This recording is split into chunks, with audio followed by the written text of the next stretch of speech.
அஸ்ஸலாமு அலைக்கும் families, welcome back to my channel. இன்றைக்கி நம்ம என்ன பண்ண போகிறோம்னு பார்த்தீங்கன்னா பொட்டேட்டோ பிரெட் பால்ஸ் தான் பண்ண போகிறோம். இந்த மழை காலத்துக்கு ஏற்ற மாதிரி சூடாக கிறிஸ்பாக எப்படி பண்ணுறதுன்னு பார்த்துடலாம் வாங்க. இதுக்கு ஒரு ப்ரெஷர் குக்கரில் ஒரு 10 பேபி பொட்டேட்டோஸை வேக வச்சு எடுத்துக்கோங்க. 5 to 6 விசில்ஸ் போதுமானது. எடுத்துக்கிட்ட பிறகு ஒரு 4 to 5 பிரெட் ஸ்லைசஸோட கார்னர்ஸ் எல்லாத்தையும் நான் எப்படி கட் பண்ணுறனோ அதே மாதிரி கட் பண்ணிக்கோங்க. கட் பண்ணிவிட்டு இப்போ ஒரு பவுல் எடுத்து அந்த ப்ரெட் எல்லாத்தையுமே 4 to 5 ஸ்லைசஸாக ரேண்டமாக பிச்சு போட்டுக்கோங்க. பிச்சு போட்டுட்டு நம்ம கட் வச்சுருக்கோம் பார்த்தீங்களா, அந்த ப்ரெட்டோட ஸ்லைசஸ் அது எல்லாத்தையுமே நம்ம ப்ரெட் க்ரம்ஸாக எடுத்துக்க போகிறோம்.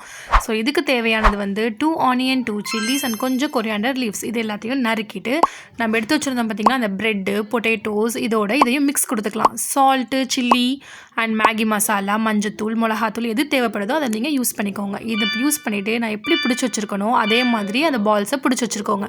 ப்ளஸ் நான் ஒரு மைதா பேட்டரும் ரெடி பண்ணி வச்சுருக்கேன். அதில் ஒரு டிப் கொடுத்துட்டு இதோட கோட் பண்ணிட்டீங்க, பிரெட் க்ரம்ஸோட கோட் பண்ணிக்கோங்க. கோட் பண்ணிவிட்டு 1 by 1 நான் எப்படி வச்சுருக்கணும் அதே மாதிரி நீங்களும் வச்சுக்கோங்க.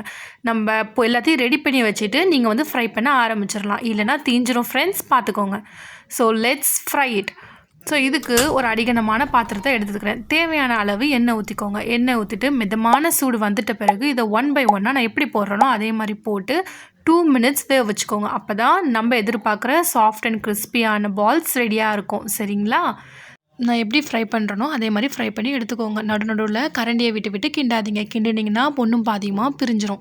ஸோ கொஞ்சம் நேரம் ரெஸ்ட் விட்டு கிளறி விடுங்க. கிளறி விட்டோன்னே பார்த்தீங்களா எவ்வளோ டெம்ப்டிங்கான ஒரு ஸ்நாக்ஸ் ரெடி பண்ணிட்டோன்னு.